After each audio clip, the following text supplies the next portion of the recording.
तो दोस्तों कैसे हैं आप। आज है 4 जुलाई 2020।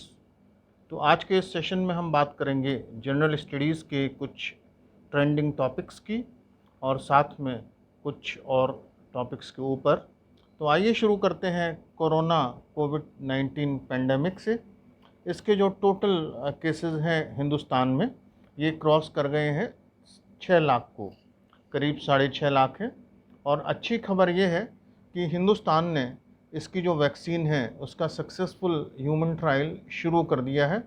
अगर ये प्रूव हो जाता है तो हिंदुस्तान के लिए ये बहुत बड़ी सफलता होगी, बहुत बड़ा अचीवमेंट होगा और इससे इंटरनेशनल लेवल में इंडिया की इमेज को और अच्छा बनाने में हमको मदद की थी।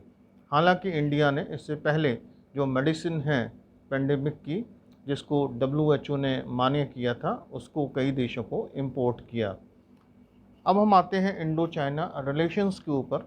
इंडो चाइना रिलेशंस अपने कठिन दौर से गुजर रहे हैं।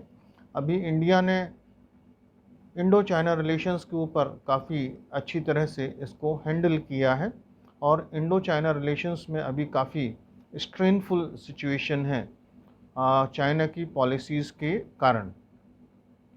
इंडिया ने 4 फ्रंट्स के ऊपर अपना एक्शन फोकस किया है। पहला है पॉलिटिकल या कूटनीतिक।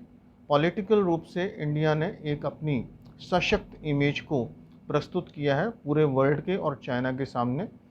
दूसरा जो फ्रंट इंडिया ने खोला है वो है बिज़नेस का।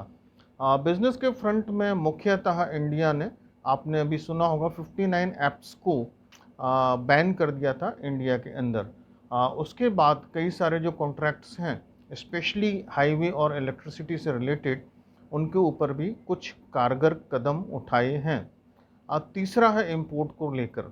ऐसा भी कहा जा रहा था कि जो चाइना का इंपोर्ट है इंडिया के लिए वो बहुत ज़्यादा नहीं है, लेकिन चारों फ्रंट्स में जो इंडिया ने एक्शन लिया है, जैसे कि ऐप्स जो बैन की हैं, उसके यूजर्स इंडिया में बहुत ज़्यादा हैं, तो इसका प्रभाव आने वाले समय में दिखाई देगा। तीसरा जो फ्रंट इंडिया ने खोला है एबल शील्डिंग एट NAC, मतलब India line of actual control के ऊपर अच्छी तरह से डटा हुआ है और अपनी निगाहों को चौकन्ना करके रखा है। चौथा जो फ्रंट है वो इंटरनेशनलाइजनिंग का है। इंडिया लगातार इंटरनेशनलाइजनिंग की है कई देशों के साथ, जैसे कि France, United states of America, Australia, Japan, Vietnam, Indonesia और भी कई कंट्रीज़ हैं। फ्रांस ने तो एक कदम बढ़कर इंडिया को ऑफ़र दिया है आगे आकर हेल्प करने के लिए। जापान ने भी इंडिया का जो पक्ष है उसका समर्थन किया है। इंडिया के कॉर्डियल रिलेशंस USA के साथ, जापान के साथ, ऑस्ट्रेलिया, वियतनाम और रशिया के साथ और भी प्रगाढ़ होने की संभावना है। इसका जो लॉन्ग टर्म इम्पैक्ट है आने वाले समय में जो वर्ल्ड वाइड इंटरनेशनल रिलेशंस हैं उनके ऊपर पड़ने वाला है। इसके बाद जो टॉपिक है वर्क फोर्स का, अजीम प्रेमजी यूनिवर्सिटी ने एक सर्वे किया जिसे पेपर्स ने कवर किया है और इस सर्वे के हिसाब से जो महिलाएं हैं उनका एम्प्लॉयमेंट लूज़ हुआ है। और दूसरा इसमें यह है कि जो महिलाओं को सैलरी है वो भी कम हुई है ड्यूरिंग कोविड-19 लॉकडाउन। इसके बाद हम बात करते हैं वर्ल्ड पॉपुलेशन की। पॉपुलेशन एक बहुत ही अहम टॉपिक है एडमिनिस्ट्रेशन पॉइंट ऑफ व्यू से और सोशल पॉइंट ऑफ व्यू से। UN की एक संस्था है UNFPA, United Nations population fund. तो यूनाइटेड नेशंस पॉपुलेशन फंड में ये बताया है कि वर्ल्ड पॉपुलेशन है एक तो ये बढ़ रही है, इसके बाद ये जो संस्था है कई सारे टॉपिक्स के ऊपर फोकस करती है। तो इसने कहा है कि जेंडर इक्वलिटी में बहुत बड़ा बदलाव आया है। ज़ीरो प्रिवेंटेबल मैटरनल डेथ, इसमें भी चेंजेस हुए हैं और मिसिंग फीमेल्स की समस्या ज़्यादा है। चूँकि इंडिया मेजर पॉपुलेटेड कंट्री है वर्ल्ड का और साथ ही चाइना मतलब टोटल जो पॉपुलेशन का फोकस है या कंसंट्रेशन है वो इंडिया और चाइना में है और दोनों ही कंट्रीज़ में मिसिंग फीमेल्स इसकी प्रॉब्लम भयावह है। जैसे हमने देखा भी होगा कि भारत में बहुत ही सफलतापूर्वक भ्रूण हत्या का कैंपेन चल रहा है और आशा है कि इससे कुछ सुधार आएगा। डोमेस्टिक वायलेंस में काफ़ी चेंजेस आए हैं कोविड-19 के दौरान। आइए अब हम आते हैं वाइल्ड लाइफ सेंचुरीज़ के ऊपर। वाइल्ड लाइफ सेंचुरीज़ को कई जगह बनाया जाता है और इसका मेन जो ऑब्जेक्टिव्स होते हैं या एम होता है, वहाँ फ्लोरा फोना को और डेवलप करना, जो प्रोटेक्टेड एनिमल्स हैं, स्पेसीज़ हैं, उनको प्रोटेक्ट करना।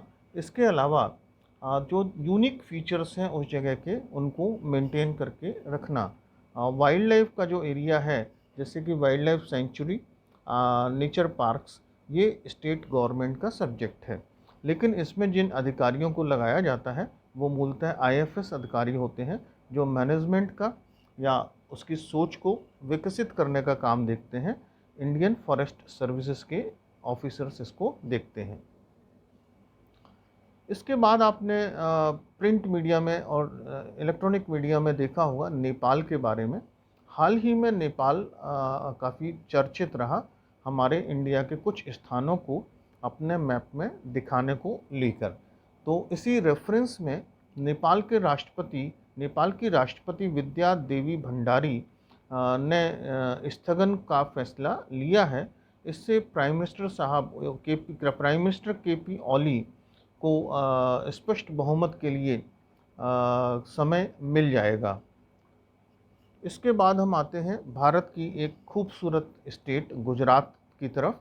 गुजरात जो है पश्चिम में स्थित है, एक खूबसूरत राज्य है। यह राज्य रेगिस्तान, मंदिरों और त्योहारों के लिए जाना जाता है। यह राज्य औद्योगिक रूप से विकसित राज्य है। चूँकि यह राज्य औद्योगिक रूप से विकसित है, तो यहाँ पर्यटन पर काफ़ी लेटर स्टेज में जोर दिया गया। वैसे यहाँ के लोग एक अच्छे पर्यटक हैं। हिंदुस्तान की अगर हम बात करें तो बंगाल के लोग और गुजरात के लोग ट्रैवल करना ज़्यादा पसंद करते हैं।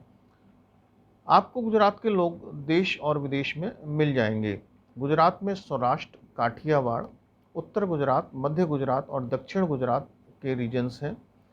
गुजरात के जो लोग हैं बाहर खाना पसंद करते हैं, खाना खाने के शौकीन होते हैं, इसलिए गुजरात की जो क्यूजिन्स हैं ये काफ़ी रिच हैं। लोग यहाँ त्यौहार को पूरे मन से मनाते हैं। अगर आप यहाँ मकर संक्रांति पर आएंगे तो बहुत ही हर्ष उल्लास के साथ ये त्यौहार बनाया जाता है और देवी पूजा के समय में यहाँ विशेष रूप से रास दांडिया का आयोजन होता है। अगर हम खान पान या क्विज़िन की बात करें तो गुजरात की जो फूड है या डिशेस हैं ये थोड़ी सी डिफरेंट होती हैं। इनमें थोड़ा सा गुड़ का उपयोग किया जाता है। सब्जियों में सेब की सब्ज़ी, टमाटर सेब की सब्ज़ी फेमस है। खमण, ढोकला, फाफड़ा और जलेबी यहाँ के मुख्य व्यंजन हैं। यहाँ खाने के साथ बटर मिल्क या छाछ का प्रयोग होता है। गुजरात के अगर हम दर्शनीय स्थलों की बात करें तो यहाँ अहमदाबाद, गांधीनगर, राजपीपला के क्षेत्र में ही स्टैच्यू ऑफ यूनिटी जो कि केवड़िया कॉलोनी में लोकेटेड है, सुरेंद्र नगर, सापुतारा प्रमुख दर्शनीय स्थल हैं। सापुतारा गुजरात का एक प्रमुख हिल स्टेशन है, काफ़ी व्यवस्थित है। सासनगिरी वर्ल्ड फेमस है।